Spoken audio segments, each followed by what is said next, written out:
The West Tigers podcast is brought to you by the West Tigers Podcast Forum. Have your say on anything to do with the West Tigers. westtigerspodcast.com.au.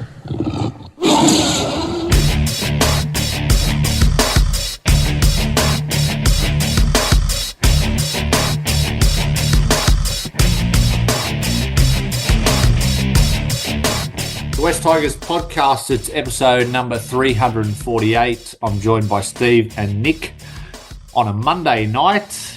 Usual crew, Nick is out the door, Joel not available, Gary sick, Declan's overseas, mate. So you've got the call up again. You're becoming a regular in the starting side.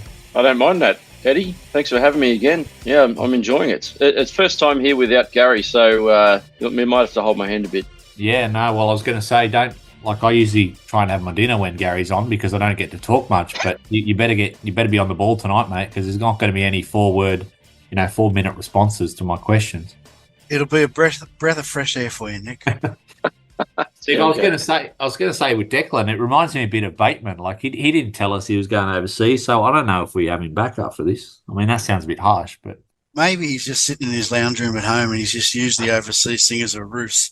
He just doesn't want to face the music. Big hello to Declan out there. All right, boys, let's go through the one-word submissions from the forum for Friday night's game. 28-16 lost to the Warriors. It seems like a lifetime ago. I got to admit, I had to jump on NRL.com to remember what happened on Friday night. I don't know if that's just my memory or whatever, but Matt V. Tiger, he actually got in early, Steve. He went at half-time. He put in torture. He said it'd be interesting to see if that word holds up. I think it did. Tiger 5150 went with putrid, and he referenced Marshall's coaching, Charlie Staines, and also Papali'i's rat's tail as putrid. I think that's fair enough. Canberra Tiger went with kick, in brackets, so many poor ones. Tiger Town SFS props. He also mentioned that Youth Watch on something positive. He said I'd give the kids a 7 out of 10 for that performance. Natmax 78 lost. That's how we looked when we got within 4 at 14-10. We looked completely lost. The last Ronan, predictable.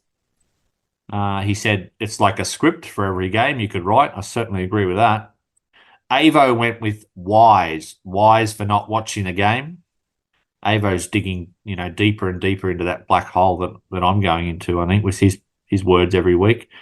Rach09 didn't submit one word, but sort of referenced, do we look at this as a glass half full or glass half empty game? I think Rach knows which way I'd go with that. LFC Tiger out-muscled. We look smaller than every other team. Tiger Symmetry.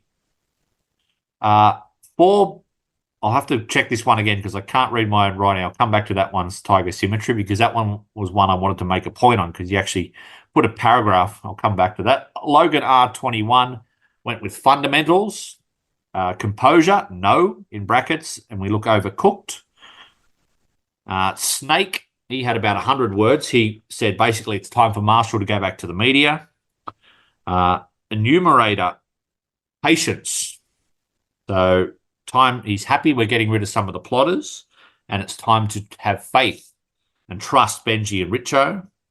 Kenny, 4517, basics. In brackets, coach, game plan, players are regressing. And Super Trev went with just errors. Nick, I'll start with you. What's your one word? Mine's going to sound pretty boring and maybe it might sound a little bit like you've heard it before, but physicality, that may have been used on this pod a few times in the past. But to be honest, some of those, actually, you know what? A lot of those one words are very relevant to how we performed on the weekend. One I heard, I can't remember who said it, was out-muscled. So, if you think about out-muscled or, in terms of physicality, I actually did rewatch the game yesterday, Eddie, because I was the same as you, right? When I sit there and watch a game, I get so caught up in the drama and the emotions. I tend to lose focus on what's actually happening. And I watched it back yesterday and it was kind of good because I knew what the result was going to be, so I didn't get overly stressed watching the replay. But what I did notice was the amount of times we would take the ball up and get hit by the defence and push back 5 metres. And that just happened throughout the entire game. And it was not just out wide, it was in the middle, it was everywhere. We just kept getting bent over and returned to where we were coming from. So we had zero momentum. We'll have to get used to that sort of professionalism, Steve, going back and watching the replay 2 days later. We're not used to that. What was your word? Well, here I was thinking we were going to get some breathing space with Gary not here, and Nick's just done a 20-minute one-word introduction. That's not bad. So look, and I'm going to match him, Nick. I got two, right? One's a little bit lighthearted, right? So I'll say that first. That's post-try celebrations. Right now, this is for the NRL team, and it's for the NRLW team. You don't do post-try celebrations when you're getting pumped, right? So we're down 14-0. Oh, come on, Steve. That sounds like an old dinosaur. Isn't it raising money? Let me get it out. Right? Right. Papali'i carries on as if he's Buddha when we're 14-0 down. The girls did a Broadway musical when they scored their first try down. They were down 28-0 or something when they did theirs. So, yeah, look, it is for a good cause. So call me a dinosaur. But just, look, in my day, you patted the bloke on the bum, you winked, and you went back to your market halfway, and that was it. Can I just say though, Steve, what was your personal reaction when Isaiah sat there with his fingers up in the air? Because I laughed. It actually made me smile. And what was the Dower game? I thought he was thinking about next year. That's what I thought. to be honest. But look, seriously, my serious one word, and Nick's covered it really. It was post contact meters. And it was obvious from tackle one. And I won't repeat what Nick said, but what Nick said. Okay. Yeah, boys, some of the stats out of the game, I mean, fairly even for possession and completion rate. We actually completed 80%, which is a bit more than the Warriors, but it was an error-riddled game, Nick. 12 errors for the Tigers, 10 errors for the Warriors. I didn't think particularly the first half reached any great heights. But let's look on the positive side of things first. Were there any standout performers for you out of that 80 minutes? Oh, you're asking me to name names. That's very hard to answer. You know what? When I did watch the game back, I actually didn't think it was as bad the second time around as I did the first time. I could probably take some positives out of watching it a second time. The first time I watched it, like everyone, I thought it was pretty dour, and there wasn't a lot to take out of it. There were so many mistakes, as you mentioned. You know, even poor old Appy tries so hard, and he seriously needs a rest. But that first attempt to drop out that went about 2 meters and bounced back into in goal, and we lost the ball. I think he failed to find touch on a penalty, kick for touch as well. I mean, this is stuff that good teams don't do. Even average teams don't do. Like, these are basic fundamentals that you've got to get right.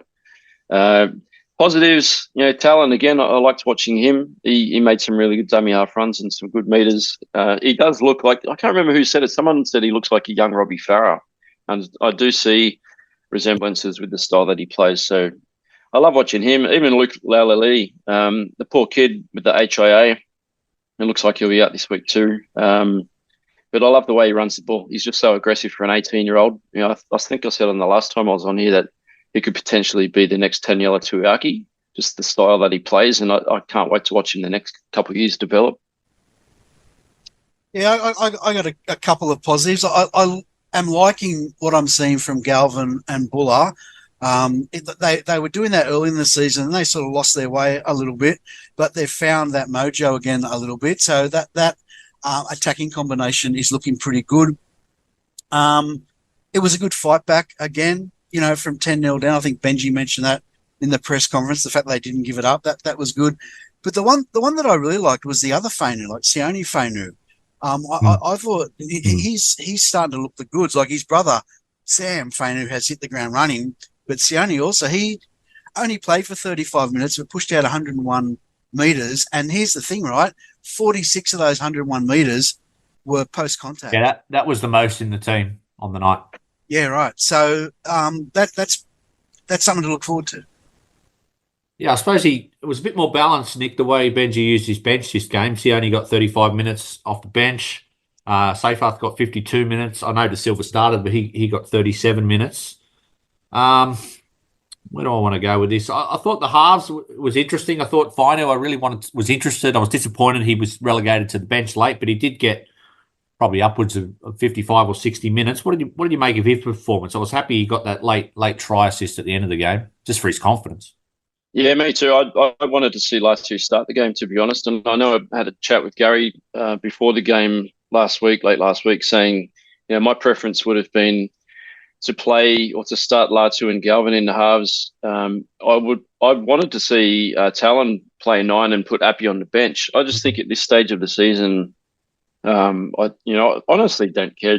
I don't want to come last, but I don't care if we win another spoon, because to me it's just going to be where we are, and we're at the bottom anyway, whether we come last or second last. But I think at this point we need to give Appy a rest and get him as fresh as possible, more mentally than physically, for next season. But it's tough, isn't it? But yeah, Latu, I love Latu. He looks good. He's got a good kicking game. We saw bits of it on the weekend. I think it's really interesting moving forward, to your point, Nick, of giving him a go this season, because with Luai coming, we're going to have Galvin and Luai in the halves starting the season. Obviously, Appy's going to be 9. And I think what we've seen in the last couple of weeks, Talon Da Silva has to get the 14 Guernsey at the beginning of the year, which is interesting because I think Latu Fainu is really still finding his way. Like, he's been injured most of this year, so it's unfortunate for him. He hasn't had that opportunity that the others have had to show what he's got, but he still doesn't look confident out there and that he really believes in himself yet, which is just because he hasn't played enough footy at this level. But I'm not sure where he's going to fit, because you're not going to carry him and Da Silva on the bench next year. So is he going to be happy playing reserve grade 6? I think, I don't know, Steve, but it's definitely an opportunity. I agree with, I think what Gary said last week is I'd like to see him start for the rest of the year, given Aiden Caesar's either not going to be here or probably in reserve grade next year if he is here.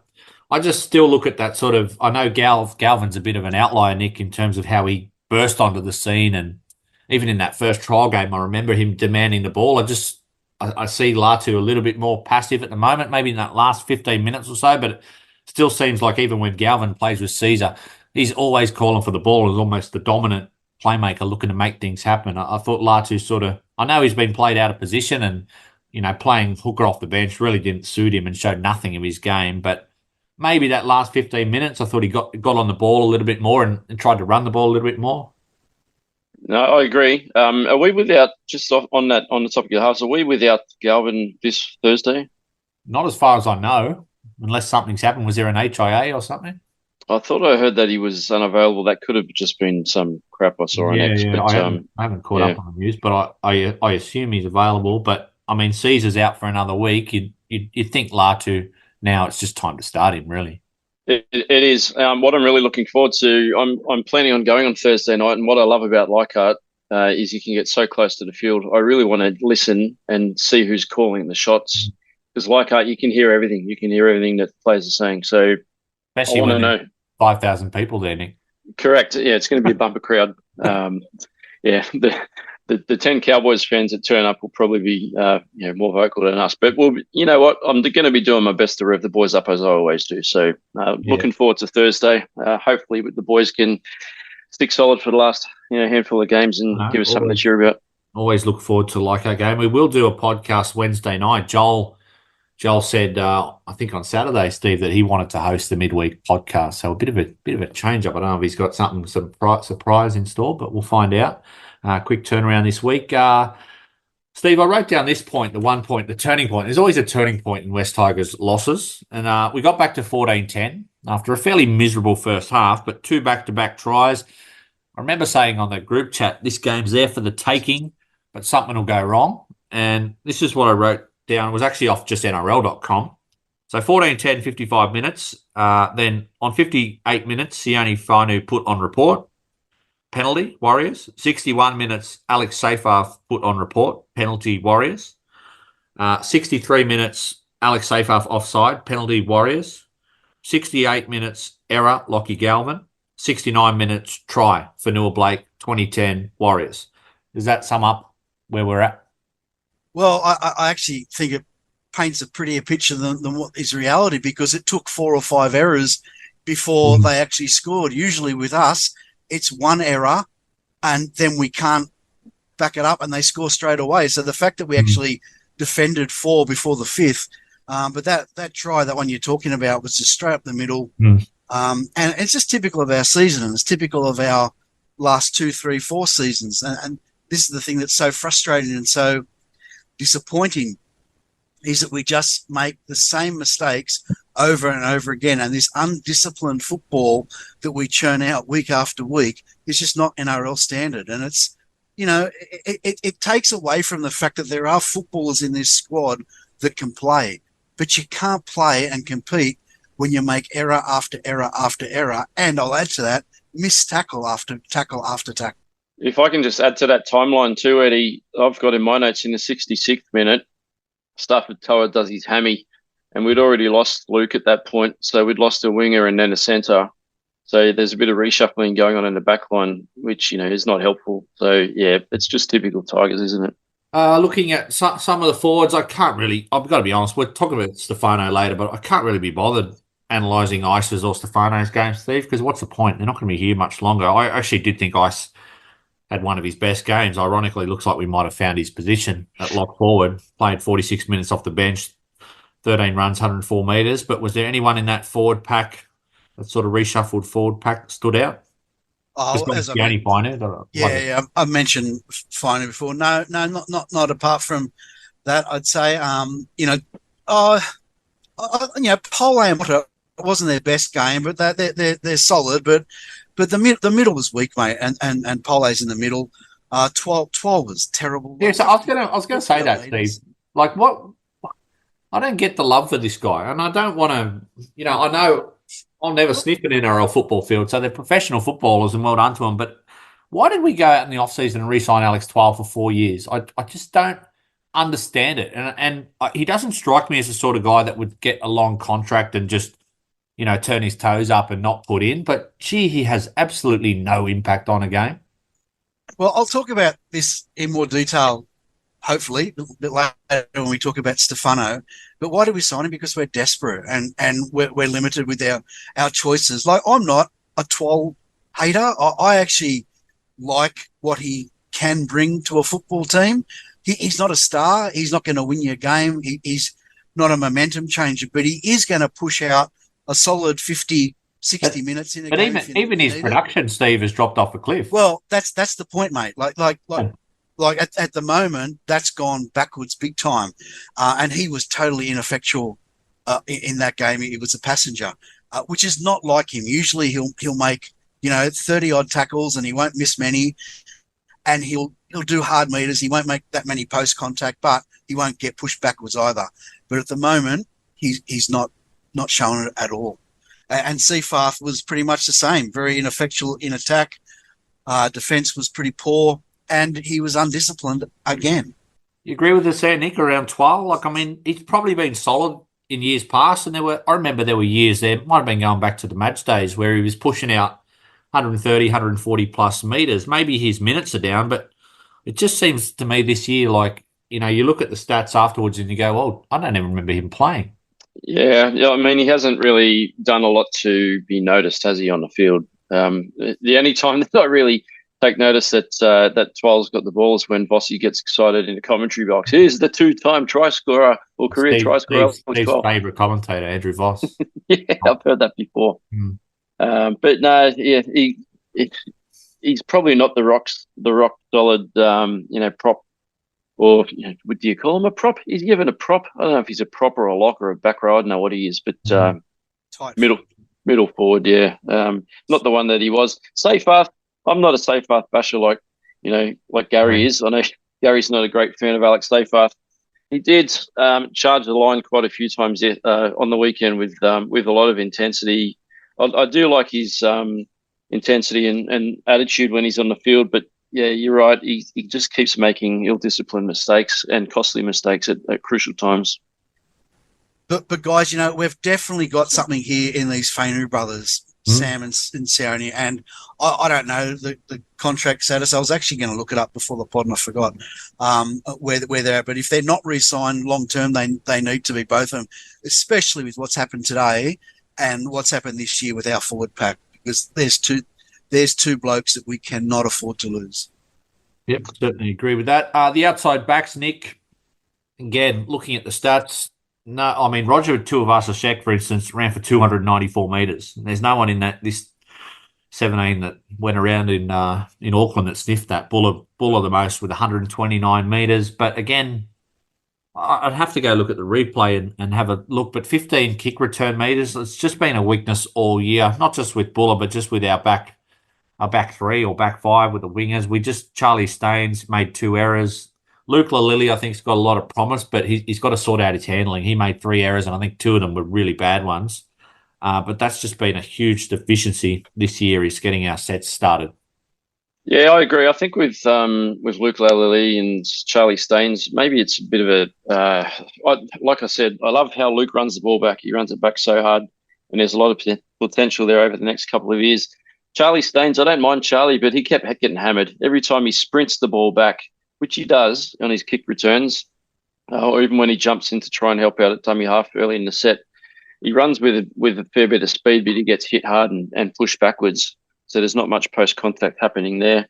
Buller, a couple times, I don't know, he kind of just mopes back into the line, doesn't he, on those kick returns? He kind of, walks up a few meters, or not walks, but he jogs up a few meters and looks at what his options are. I know he forced a pass to, who was that to? Was that the Staines who dropped the ball late in the game? That cost us as well. And I think the Warriors scored off the back of that. But yeah, I'm just not sure he makes the smartest decisions yet. I'm hoping that there's going to be some development over the next 12 months because we need it quickly. Steve, that back line, I've got to be honest, I didn't even notice stuff with Toa do his hamstring, but I guess no surprise. Every time he's played a game this year, he's got injured. Fatape doing his best out there, but probably, if we're being realistic, in any other NRL side, would he make the starting side as a centre? No, I don't think he would. Like, Fatape can beat a man, and he's done that a couple of times, and that excites people when they see a player in our backline that can actually make meters and beat someone on the outside or with footwork. So Fatape's done that a couple of times. Lalili, I agree with what you guys both said. He's definitely part of our future. I've seen enough of that, but I agree with you, Eddie. The longer he plays, the more he's been exposed, and he's been exposed in defence, and he's been exposed handling-wise. Toa, he made 10 post-contact meters, in that game.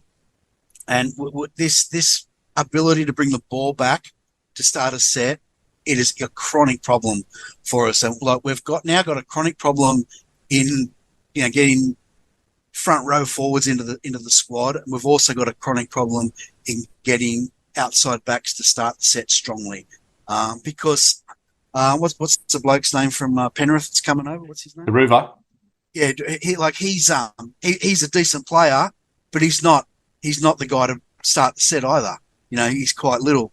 So a lot of work to be done with recruitment between now and next year if we're going to be anywhere near effective. It's interesting, Steve. I was just thinking there, like looking at our side, and it was mentioned a couple of times in the one-word submissions. Like, it's almost like if you're recruiting a prototype body shape, we tend to get that wrong. Like, if you look at that Dragon side, they've just got big footballers.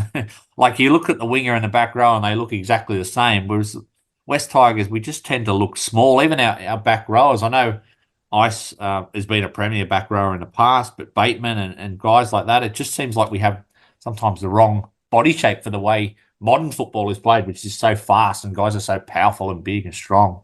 Nick? But Sorry. No, sorry, Steve. I was going to just say to that, we probably have been on the small side for a long time, even back to Brett Hodgson, Daniel Fitzhenry. I mean, the list goes on. Who am I thinking of? It's slipped my mind, but we haven't had big, backs for ever. So, yeah, we don't have that. We did have, Nick, was the great Taniela Tuakian, of course, got a bloody career-ending injury. He did, and that was a huge shame. The one that slipped my mind was Corey Thompson. I loved Corey Thompson, fantastic player, and went on to be a really good player at the Titans. But he was also not overly big, and while he ran and played with a lot of heart, didn't have a lot of power. Yeah, I think Joel will be very proud of us. We're channeling our inner Joel here, talking about body shapes. That's for sure. But the other thing to mention there, I reckon, is off-season. Some sides mightn't have huge turnover of the roster, but they come back the next season and they're different looking players. They have George gone on. Illawarra. Yeah, St George Illawarra is a great example of that. Like Flanagan just got that so right and got them to carb up and get in the gym and put on a stack of weight and look at the difference that it's made. We don't do that. So dare I say it, that maybe our attention to detail is not what it should be in that area. I'm going to go back in a minute to this one word because I have found it. But last point on the game, Nick, and now you're in our group chat, mate. You're going to have to get used to some rants during the game because I went on a rant about Api Coruscant, and this is how deluded I'm getting. I'm ranting about our best player, but I don't think he's our player of the year. And I think, I'm not going to say he gets a free pass, but it reminds me a little bit of Ben Hunt. Like Ben Hunt was absolutely awful yesterday in that game. Dragons Penrith. He kicked out on the full 3 times. I think he missed 2 tackles on the goal line where he just hang out his arm. And like I'm worried Appy's getting a bit like that, where his best is so good, but his worst is bad. And it's not because he's not trying, but I think he's mentally a bit cooked and trying to do everything. And you mentioned that kicking the sideline, not finding the sideline. I know he gave a penalty away again where he put a spear tackle in. Just like things are going wrong. And I think it's not necessarily his fault. I think it's definitely he's been overused this year. And I just worry a bit where his football's at the moment. Completely agree, which is why I was saying, before the game to Gary, I thought he needed a rest. And I would rather see Appy play minimum minutes for the rest of the season, to be honest. He tries too hard. He's had to. And it started the minute he walked in the door last year because no one else had any clue really how to create anything in regards to attack. So he's trying to play multiple roles. He's trying to be hooker. He's trying to be halfback. Even I know he was named to start at halfback the other night, but he's the goal kicker. He's doing the dropouts. He's doing a lot. Like it's a lot of pressure. And you know what? When I think back to the Members' Day at Concord not too long ago, I actually went up to Appy with my son and introduced him, and we got a photo. And it was great. And I said to Appy, I just want to say on behalf of all West Tigers members and fans, I just want you to know that we all appreciate you for the way that you play the 80 minutes week to week with so much heart. I said, you're the only one that comes across as doing it, and we love the fact that you don't give up. And he looked at me almost embarrassed. Like the look on his face was a bit sheepish, and he said thanks in a very quiet voice. But I thought, this poor bugger, like he just looks completely dejected. And I'm sure a lot of it's because he can't deliver winning performances to the fans that were there to, say thank you to him. So I just feel for him. I really do. Yeah, I agree with what you're both saying, and I disagree as well. I agree that he's overused, and that leads to him making errors. He does miss a lot of tackles, more than he should, but I think that's because he's overused. But as far as our best player, I think he's our best player still by a country mile. Like Galvin's a very good player, but Galvin's still learning his trade. Without Appy, I know we've come last, but without Appy, we'd have come last by a lot longer, I reckon. But I tell you what I didn't like. I did not like what Benji Marshall did an hour before kickoff, or well, we knew about it an hour before kickoff. Like, you got one of the best hookers in the game, you move him to halfback. It just throws it all out, like start him at 9, bring De Silva off the bench and give him as an impact player, which he'd be brilliant at. And I know why he did it. I know he was sort of protecting Ladu Fainu. I get that, but Galvin's been playing there all season. He can help Fainu out in the halves. I just thought it was a bad move. Tiger symmetry. I'll come back to his one word, Nick, because I haven't really come across this word. I hope I've got it right. Forbearance is my one word. As disappointing it is to suffer this loss to the Warriors, I believe this is the time to take stock and hold the line. While it may not be obvious, all the greenhorns are banking invaluable minutes for the future, Benji inclusive. Hindsight is wonderful after the fact, but in my opinion, calls for his removal are absolutely ludicrous. We're a ridiculously young side. You can't coach inexperience. We're fast-tracking youth, and the overwhelming majority of the time, this is the outcome. This time, no chopping and changing, no midstream reversals. Let's just go with what we've implemented. What do you reckon? Forbearance, patience, self-control, restraint, and tolerance. Just nothing that I've got. No, just reading off the internet because I had no idea either. How much patience and tolerance do we need to have as fans? I I don't know how hard is it? Like Benji shouldn't be there. He shouldn't be the head coach. That was the mistake again the previous board made last year. Sheens was sacked early, less than a year into a 2-year deal.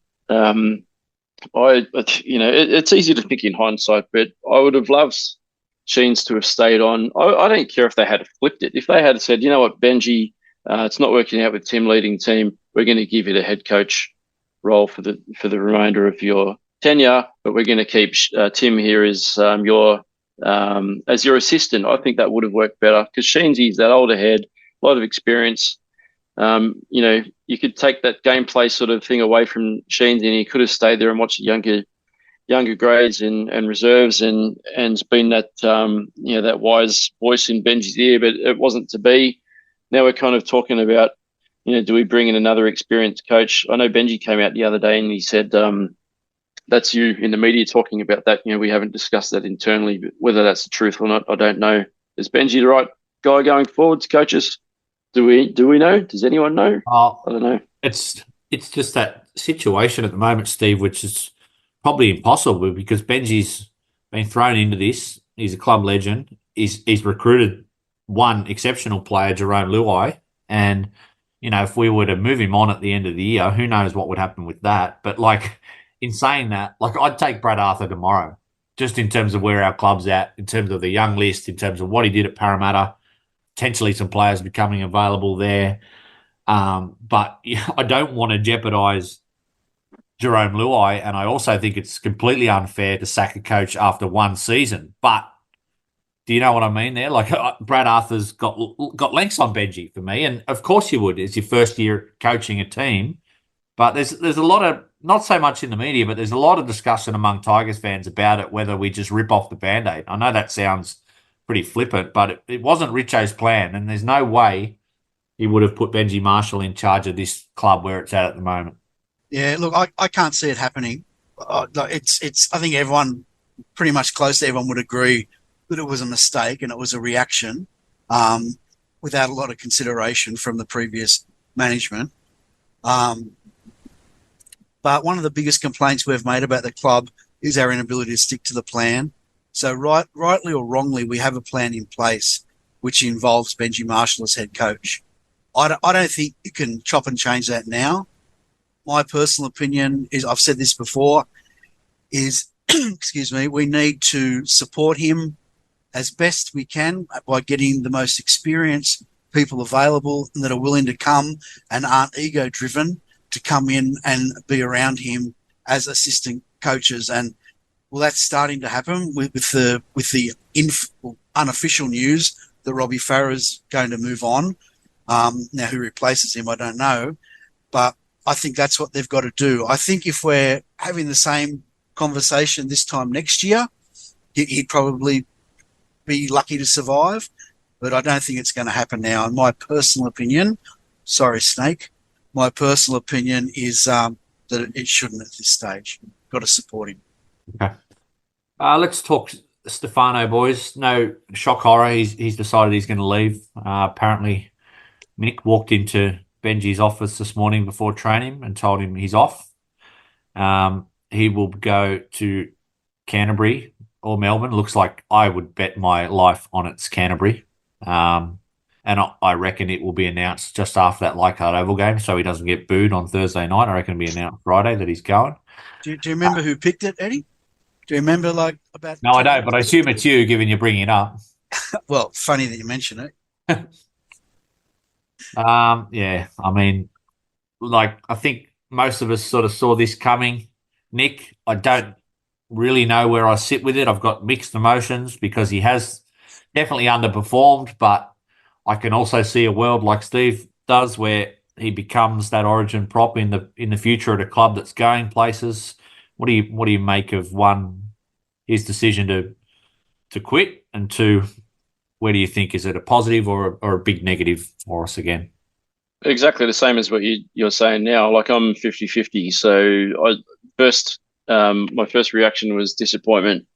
I said a little while ago, I would have loved to have seen Stefano commit and say, you know what, 2025, We've got incomings.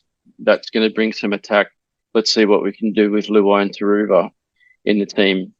And I know you guys have said on the pod too recently that who else would you want to be running off? Api Korosal's one of the best hookers in the game. Like, he's one of the best at getting props on the front foot and, drawing in defenders and putting them into holes. So I don't understand why you'd want to walk away from that combination. On the flip side, I was listening to James Graham's pod, or one of his pods, on the way home this afternoon from work, and Jason Demetriou was on, and he was actually saying his thoughts were he thought it was actually great for the club, for the West Tigers, in terms of helping to clear up any salary cap that was potentially hindered from the previous management. So we're saving $800,000 over 5 years, so that's a hell of a lot of money. It also gives Richo the ability now to step in and say, well, this is the player that's left prior to me coming on. Now's my chance to show my worth and really go out and see what I can do in terms of recruitment for this club going forward. So I can see it both ways. Like you said, I can really see Stefano playing Origin in the next few years. I do think he's an Origin player. He wouldn't have been picked last season, even if it was for minimum minutes for one game, if he wasn't. He's got a hell of a lot of ability and huge potential, which has sadly been wasted, especially this year. He's just played games without much ticker. And even when I look at my notes, when you were talking through the timeline earlier, I've got down a note here that in the 60th minute, no, it was a bit before then, about the 56th minute, I think Vossi said Stefano had just made his 6th run of the game. So I don't know how many minutes he played in that game against the Warriors. Maybe it was not as many as other forwards, but he wasn't having a lot of impact. And for a prop who's meant to be a dominant prop, to me, making that fewer runs and not having a great deal of impact is not what you want. Steve, I don't want to put words in your mouth, but I think you're going to say this is a club problem, not a player problem. Yeah, well, I am, and I've got a bit of a rant, I suppose. I think the Stefano situation, I think the Benji situation as well, is camouflaging the real problem that we are still yet to address.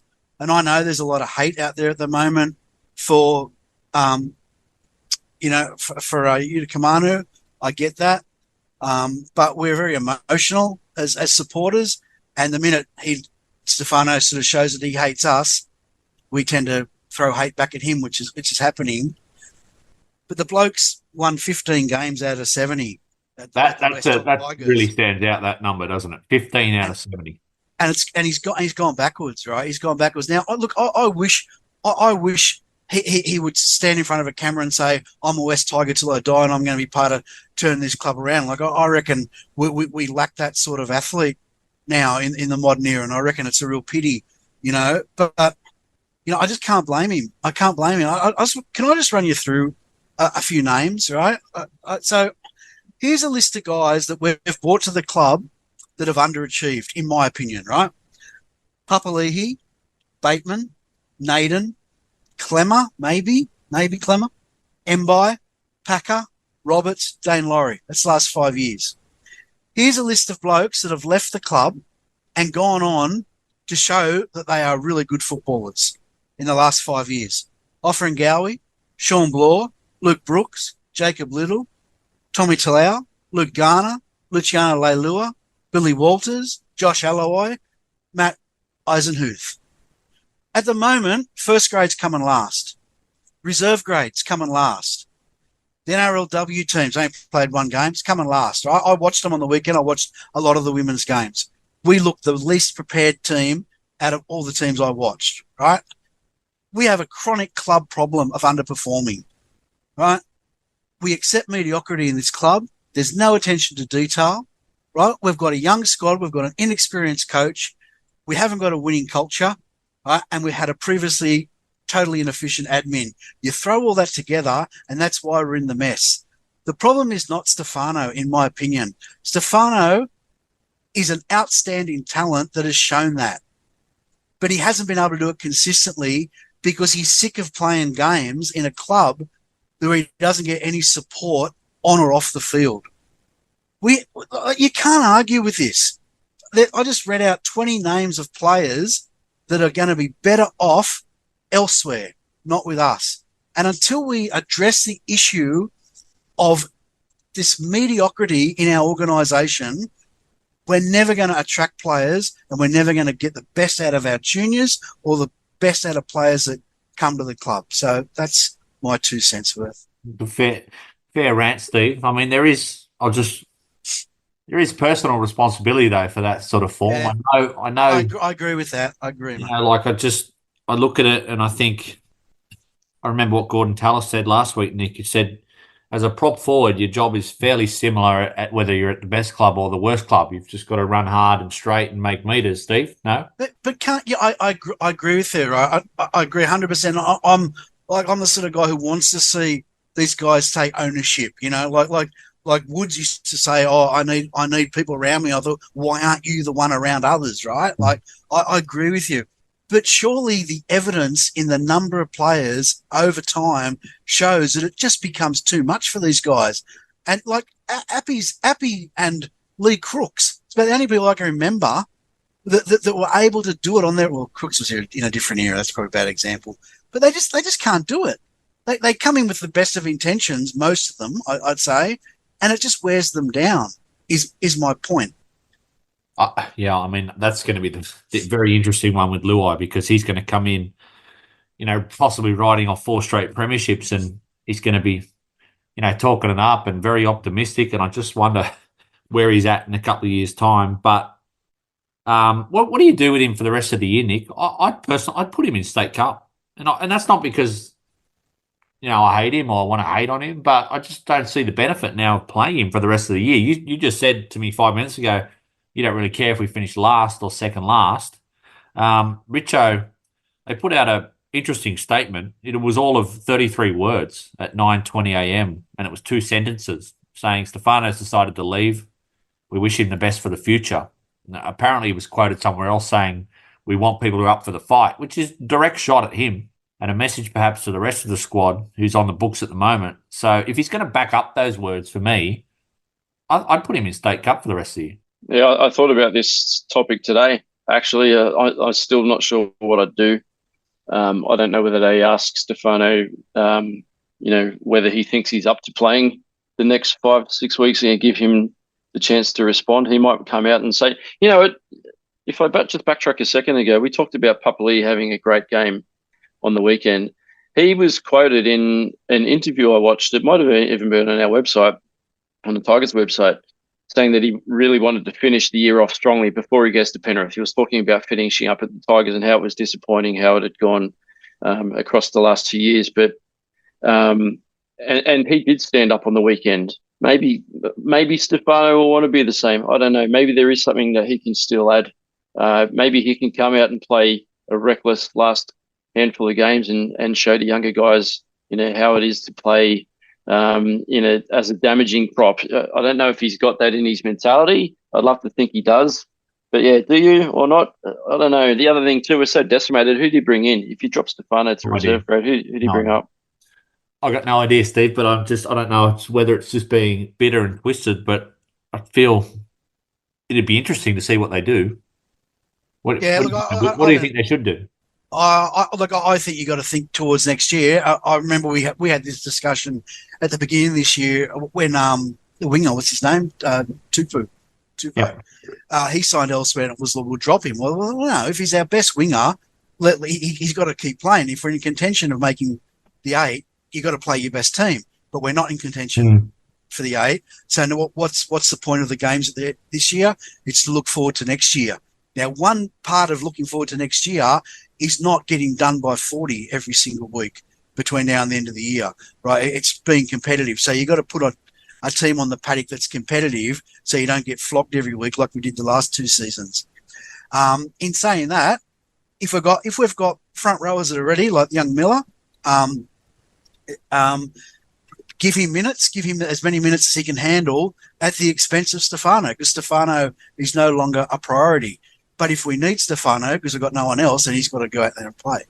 I think I might ask you boys for one word on this saga. I just had cycle, Nick, because I feel like we're in a never-ending cycle. Like, if we ever want to get off the bottom, the bare minimum you have to do is retain your juniors. And I just find this a bit sad because, like, we wanted him. We offered him the top dollar. We were the highest bidder by all accounts, $800K, 5-year deal. He was talked up earlier in the year by both Benji and Richo. And I don't want to say it's a failure on their behalf because they've inherited a ridiculous contract inserted by the old brigade. But it makes me a little bit sad and a little bit wary that we're just in this cycle, whereas if you can't retain your juniors, or not that he's a junior, but a guy who's come through and almost debuted in first grade here and made his name here, then what hope do you ever have of getting off the bottom? And something's broken with Stefano this year. I know you said Ben he's not a junior, and he's not, but he came out recently before he'd told, well, obviously only told Benji today that he was leaving, but he came out and said, was at the start of the year that he wanted to be the captain going forward. So he had aspirations of leading the club. So something's broken since he made that comment to now to the point where obviously the team hasn't been performing. His personal performance has dropped off, and he's at a point where he's happier to walk out the door, which is, it's very worrying. It really worries me for the future. I heard again today, someone made a comment that Galvin's free to walk at the end of next year. Well, Nick, if you're a betting man, like at the moment, there's no way he's going to stay if things are as they are.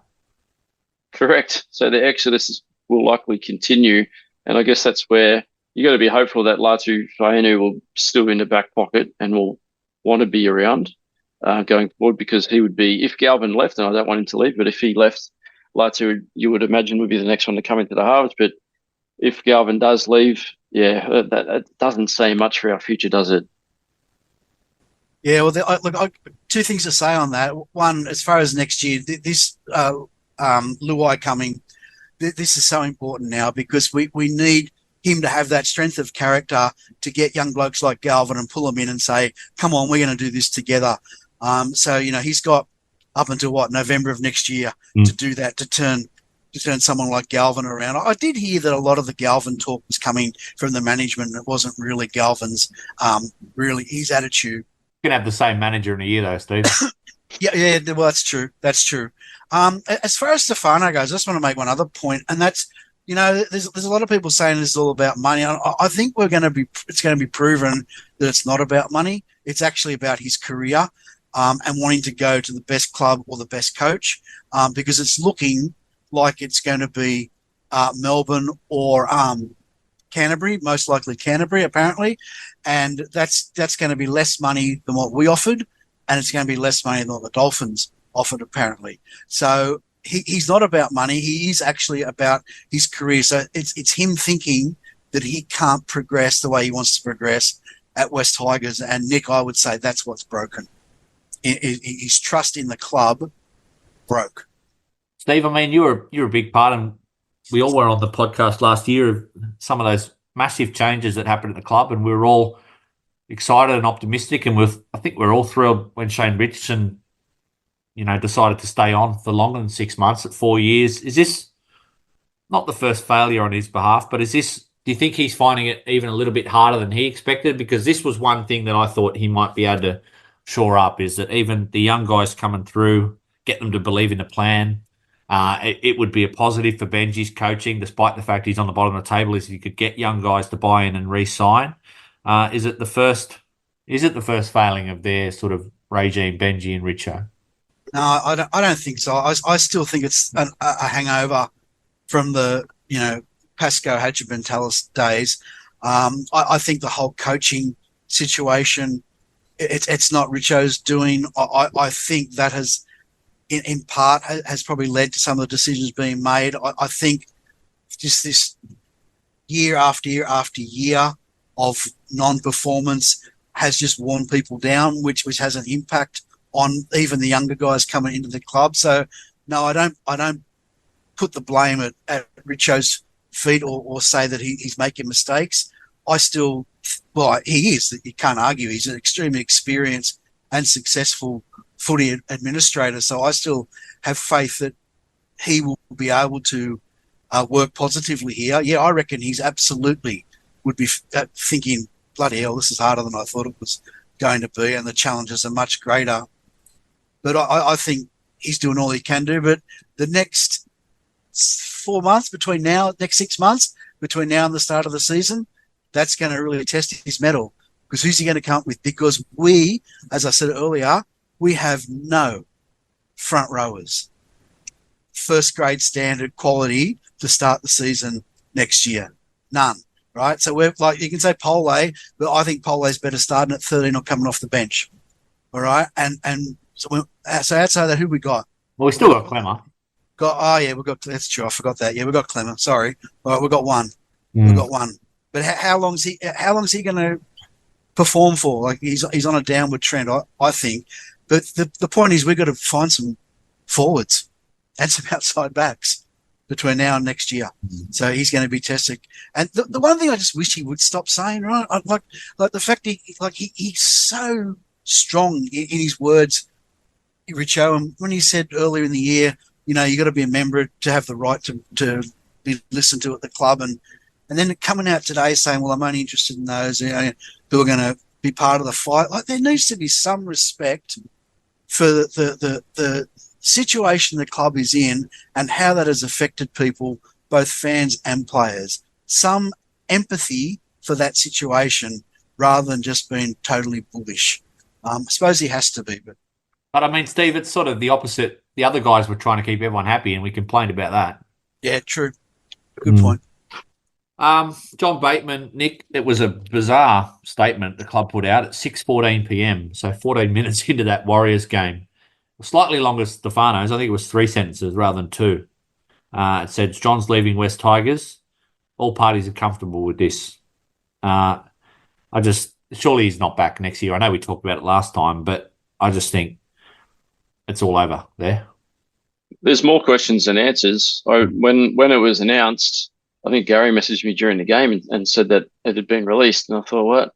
And then instantly I thought, okay, are we saving the money that we're not paying him for the rest of the year to top up the offer for Stefano, or is it going elsewhere? But there just doesn't seem to be a logical reason for shipping him overseas for the rest of the year, unless John really did have some type of breakdown with Benji, as it's been reported in the media. Well, it was reported again today that apparently the only way Benji found out about this was Bateman wasn't at training on Monday. So maybe there was some sort of blow-up after that last game. Yeah, I wonder if they've just given him some time away, a chance for him to go home, hang with family, play some good footy or some football at a competitive side, and see you in February for pre-season or whenever it might be, November or whenever he comes back. But yeah, it's a very strange situation. But off the back of that are the other rumours that he's likely to come back and join South Sydney. Like, where did all this come from? Is that been substantiated, those rumours? I know there's apparently Wayne Bennett likes him, but I'd say good riddance, Steve, if he wants to join South Sydney. And you might say, well, he'll perform better. But I think just get back on Joel's big bugbear body type. I just think he's too small these days, John Bateman. He still tries out there, but he just looks so frustrated. And I just can't ever see him being effective, especially in a team that's struggling like us. No, I haven't been a fan all year, and I was a huge fan when he signed. To me, it's another case of we haven't been able to get the best out of him. We haven't been able to get him to play disciplined football. He's been really undisciplined and unhinged out there on the footy field. I'd say the connection is Burgess and Bennett, and people have maybe put 2 and 2 together and got 5, maybe, I don't know. But if he doesn't come back, no worries for me, because we haven't been able to get him to play at the level he was capable of playing. Just one thing on John Bateman, he's really an individual player. Like he goes on his staggering runs across the field, or he sort of runs really awkwardly, holds the ball in 2 hands, which is good, and he puts a bit of doubt into the defensive line. But it looks like at most times none of our team know what he's going to do either, and they just kind of stand there looking at him or waiting for something to happen. So there's not a lot of structure in what he does, which is fine, but you've got to have someone either going up with him or him being able to create something off the back of what he is doing to be impactful. So yeah, I'm a bit like you, Steve. I don't mind the idea of Bateman moving on. And I've said it before, if we could clone Sam Fainu, I would love him, another one than him on the other side. He's just a brilliant talent. I love the way he plays footy. Well, I Yeah. think we've got that. I think we've got that in Sione Fainu. Okay. I actually do think he's going to be. I don't know whether he'll be as strong as Sam can be, but I think the potential's there. Steve, there's a lot of players now that have walked out the door who are not going to be here next year. And outside of Luai, which was announced, I think, back in November or December, we did get Taruva signing, but Jake Simpkin, Papali'i, Stefano, Bateman, I'm including him now, Kapoa, even Nofaluma back to him. That's 6 first graders. You can argue on how good of first graders they were, particularly at our club, but not a whole lot of replacements. And, the market is pretty dry. Obviously, there will be players pop up with salary cap issues, potentially at Newcastle and Parramatta, but there's been a bit of debate on whether we should go out and spend the $2 million. But the problem is, I think you have to spend most of it anyway because there's a salary floor. So you can't sit there and say, well, we're going to write off another year, but 2026 we're going to have an absolute war chest to go out and recruit a good side. The problem I see is we're going to have to spend most of this money anyway, potentially on rejects or misfits. Yeah, well, this is the concern, right? This is why I said that Richo is going to really earn his stripes over this next 6 months, because what would have happened in the past is we'd have paid overs for underperforming or over the hill footballers to fill the squad in the hope that by some miracle they played the best footy of their career with us. And that we all know how that works and how that turns out. What we've got to hope, because we're in the same situation where we need to find a substantial number of players and they need to be high quality players and they need to be leaders in the team, because we've got a squad full of young players. So this is really going to test Richo and the admin out now. Got to go out there and get the right player for the right dollar that's going to help this team be competitive. And I swear, if I hear next year one person say, oh, no, we're just going to be patient this year because we'll be good in 26. Your head's going to explode. Oh, man. Yeah. Yeah, for me, Eddie, for me, Steve, if we don't turn a corner next year, I can't see us turning a corner. Yeah. I'm tunnel vision for 2025. I have to see us turn around, even if it's climbing 2 or 3 places up the ladder, even one place. Let's start small with baby steps. I just want to see us winning more games than 4 would be a start, and looking more competitive and players looking like they want to be there, because that's going to change the culture.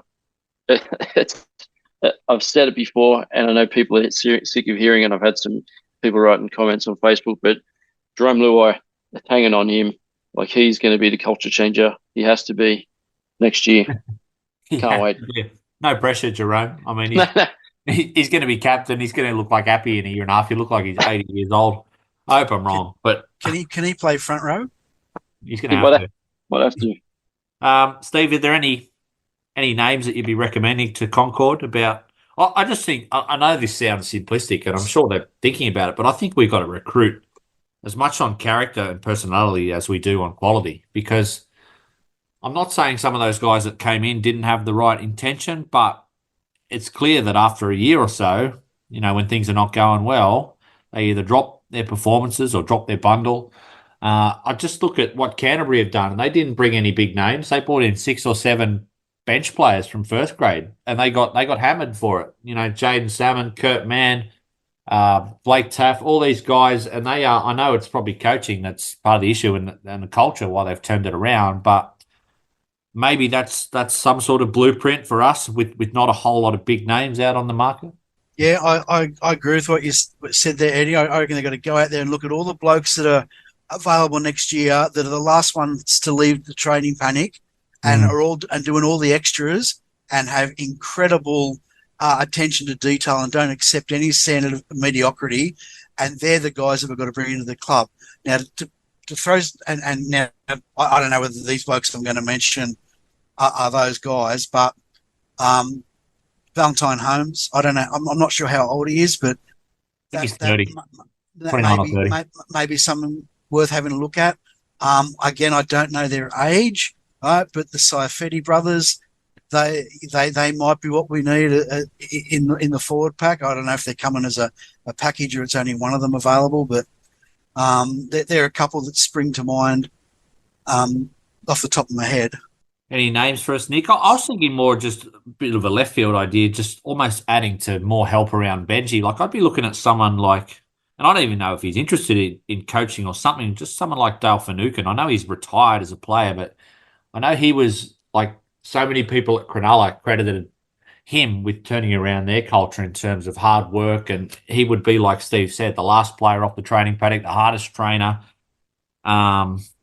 I just think that's going to be as important as potentially recruiting a few guys is who we get around them in the coaching staff.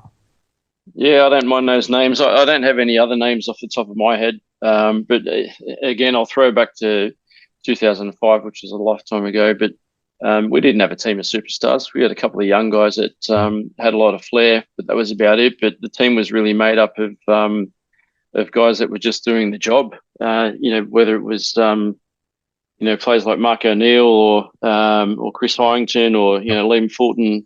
They had ability, but there were no game breakers. We didn't even have any huge impact forwards that year. Bryce Gibbs was probably about as impactful as we had. But if we can get some guys that know how to do their job and keep the work rate up, I think that's really going to help to lift the standards on the field and hopefully convert into some improvements in performance. All right, boys. I think that'll do us for the. It's like therapy, Nick, coming on this after a loss. It actually helps after about an hour, I think, talking about it. You do probably look happier than what Gary portrayed over Messenger over the weekend. He really painted a dour picture of you. And you know what? I was worried about you, Eddie. I do worry about you, mate. You're going to learn the hard way, I think, Nick, that he's probably close to the mark. But Steve, Thursday night we do take on the Cowboys. I'll be one of the few, like Nick, out there at Leichhardt Oval. I do like it out there when there's 4,000 or 5,000 because it's a real diehards and there's a lot of abuse out there, and I like it when there's a lot of abuse out there for your own players, for the opposition, for everyone. So it's going to be entertaining out there. I don't know if we'll get a win, but it's going to be entertaining. I think Stefano is going to get an education in diehard supporters on Thursday night. Unfortunately, it could be just the diehards, especially if that cold weather sticks around until the end of the week. But I don't know if you're asking for a tip. That's later in the week, isn't it? I'll hold that off. Maybe we can replicate last year's scoreline at Leichhardt against the Cowboys. Wouldn't that be nice? We're just missing Brooksy from the picture. Yeah. Well, I call it the full moon game. There's always one a year, Nick, and that was one last year. The Cronulla one was this year. So unfortunately, we've already had our full moon game at Leichhardt. So I don't think it's going to happen again. But like you said, stranger things have happened. So, all right, boys, thank you for taking the time tonight. I'm not sure if we're on the rotation for Wednesday, but looking forward to Thursday night. Thanks, boys. Good fun.